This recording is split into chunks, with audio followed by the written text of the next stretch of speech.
नमस्कार, द ओली को देखने वालों का स्वागत है। आज हम बात करेंगे Air India plane crash Ahmedabad 12 जून 2025 की बड़ी खबर पर। करीब एक महीने पहले Ahmedabad Air India flight crash हुआ था, जिसमें गुजरात के मुख्यमंत्री विजय रूपाणी समेत कई लोगों की दुखद मौत हो गई। अब इस एयरप्लेन क्रैश रिपोर्ट को लेकर बड़ा विवाद खड़ा हो गया है।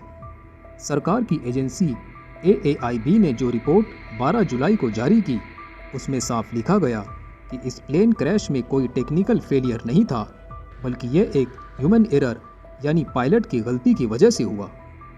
लेकिन यहीं से सवाल उठ रहे हैं, रिपोर्ट में क्या कहा गया? FDR और CVR के डेटा के आधार पर यह रिपोर्ट बनाई गई है। रिपोर्ट कहती है कि एक पायलट ने गलती से फ्यूल स्विच ऑफ कर दिया, जिसकी वजह से इंजन फेल हुआ और प्लेन क्रैश हो गया। इस रिपोर्ट को सिविल एविएशन मिनिस्ट्री ने प्रकाशित किया। एयर इंडिया क्रैश रिपोर्ट को लेकर कई एविएशन एक्सपर्ट्स और सोशल मीडिया पर लोग सवाल उठा रहे हैं। दोनों पायलट्स बेहद एक्सपीरियंस्ड पायलट्स थे।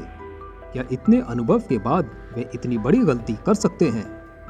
CVR में साफ सुना गया कि एक पायलट दूसरे से कहता है, तुमने ईंधन स्विच ऑफ किया, और दूसरा कहता है, नहीं। अगर उसने मना किया तो रिपोर्ट में क्यों नहीं माना गया? ये रिपोर्ट 12 जुलाई को भारत में प्रकाशित हुई, लेकिन उससे पहले 11 जुलाई को अमेरिका में लीक कैसे हो गई? क्या ये सब इसलिए हुआ ताकि बोइंग कंपनी की छवि खराब ना हो और उनके शेयर्स नीचे ना गिरें?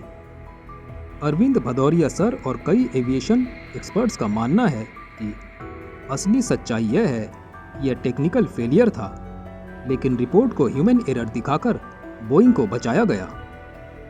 बोइंग एक $multi-billion एयरोस्पेस कंपनी है। अगर यह मान लिया जाता है कि क्रैश उनकी टेक्निकल फॉल्ट से हुआ है, तो उनके शेयर होल्डर्स को भारी नुकसान होता। इसलिए अमेरिका में एक दिन पहले ही रिपोर्ट लीक कर दी गई ताकि मार्केट स्टेबल रहे। इतिहास भी यही बताता है। 2010 Mangalore crash Boeing aircraft, Germany crash Boeing aircraft, Pokhara crash Boeing aircraft, हर जगह पायलट को दोषी ठहराया गया, लेकिन टेक्निकल फेलियर पर कम बात हुई।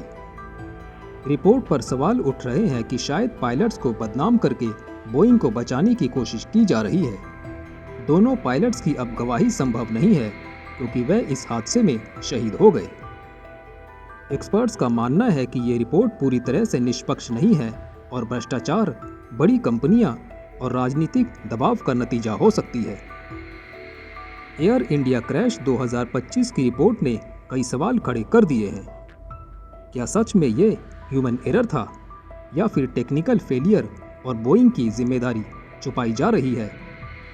क्या ये सिर्फ शेयर बचाने और कंपनी इमेज सेव करने का खेल है? सच्चाई सामने आने में अभी वक्त लगेगा, क्योंकि अगली डिटेल्ड रिपोर्ट 1 साल बाद आएगी। क्या ये क्रैश ह्यूमन एरर था या बोइंग की टेक्निकल फॉल्ट? कमेंट्स में ज़रूर बताइए।